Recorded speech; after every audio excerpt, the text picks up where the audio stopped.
Isang mapagpalang araw sa atin lahat mga boss. Bali, for today's video, gagawa tayo ng kulay mga boss. Bali, mag-mix tayo ng kulay, magtitimpla tayo. Dahil meron tayong kinakailangan habuling kulay mga boss para sa isang parte ng wall mga boss. Bali, may mga bubbles na siya, kaya kinakailangan habulin yung kulay nun para ma-irritate siya mga boss. Sa pagpapatuloy ng video nito mga boss, may tuturo ko sa inyo kung paano yung mga mixture at paano makuha yung saktong kulay na habulin sa na kakailanganin sa pag-mix ng pintura mga boss. Stay tuned lang mga boss at intro muna tayo. Louder. Bali mga boss, ito yung kulay na kinakailangan nating habulin.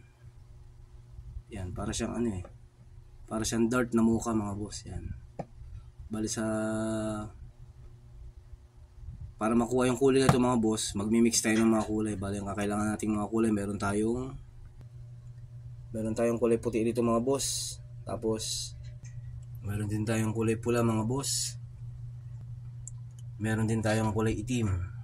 At saka yung pinakalas, meron din tayong dilaw mga boss. Bali mixture mga boss, paunti-unti, huwag kayong bibigla. Isasabo yung mag-a-add tayo ng mga dilaw, pula, tsaka itim dito sa puti mga boss para makuha natin yung kulay nito. Yan mga boss, ito yung kulay na kinakailangan natin habulin. Para siyang dart na mukha mga boss. Stay tuned lang mga boss, step by step. May tuturo ko sa inyo paano kunin yung ganitong kulay mga boss yan. Bali para siyang dart na mukha. Bali mo sila yung ito. Yung fail mga boss, bali na mix. Sabi natin kung ilang gagawin mga boss, itong kaya natin. Yan, okay. Saka itim. Itim. Wala mga boss. Yung ilang pala. Yung ilang gagawin mga boss. Yung ilang boss, yung ilang. Yan mga boss, sa kanya. Magkakaroon ko lang sa kanya. Yan. Yan mga boss, bigyan na. Bigyan na yung yan. Terus apa yang bisa kita lakukan lagi?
Bali yan mga boss, makalipas ang ilang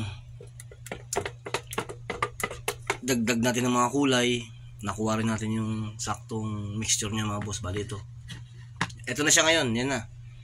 Bali mas marami talaga yung dilaw, may mas sumunod na dami yung pula, konting suporta ng itim mga boss, tsaka yung siyempre puti, gumamit din tayo ng puti.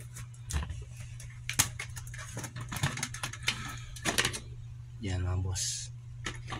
Bali siya talaga yung pinaka primary puti, tapos pinapambanto lang natin ng rosina, tulad din red, tsaka yung black niya mga boss. Bali sa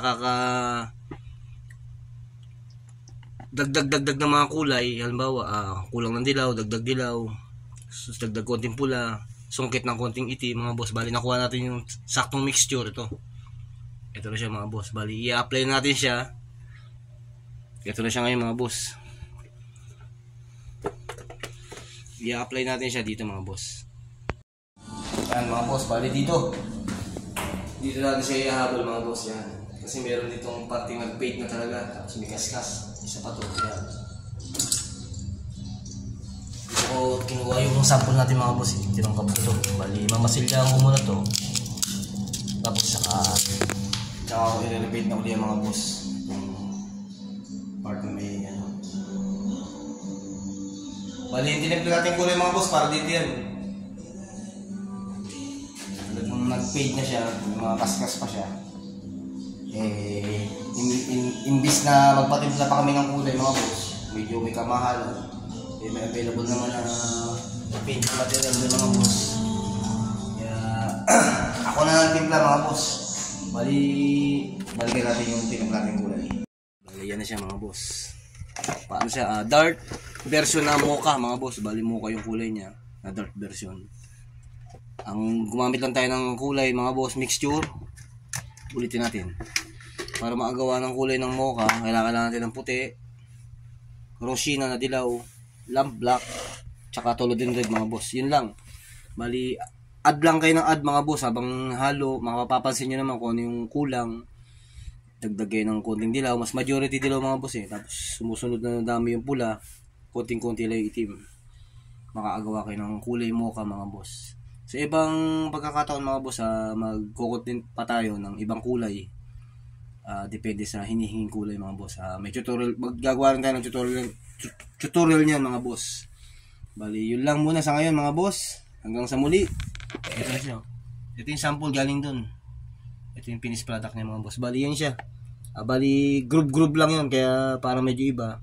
Pero yung pinaka-finish niya, yun talaga kulay niya mga boss. Yun. Tsaka ito. Ito. Tsaka ito. Yan o. Yung pantay. Medyo may group lang kasi yung pader na pinagtungkabang ko eh. Ito siya. Tsaka ito. Yung finished product natin mga boss. Yun lang. Hanggang sa muli mga boss. Ingat tayo palagi. Na may makatulong yung konting tutorial natin sa pagmimix ng kulay. Nga pala mga boss yun, nga pala mga boss depende sa pinturang gagamitin. Halimbawa mga kahoy, mga enamel yan, tsaka mga lacquer. Palibasa concrete yung mga boss, latex yung gamit nating pintura ngayon mga boss. Depende rin sa, pati yung mga mixture na panimpla mga boss, depende rin sa pinturang gagamitin nyo. Pag lacquer din mga panimpla nyo mga boss, o kaya mga enamel, pwede rin sa lacquer. Pag latex, acrycolor lang talaga mga boss. Hanggang sa muli mga boss, naway nakatulong, nakapagbigay ng tips kahit paano. Pag may pagkakataon mga boss, may mga content pa tayo, i-content ko pa mga boss. At isi-share ko. Hanggang sa muli mga boss, ingat tayo palagi. God bless sa atin lahat.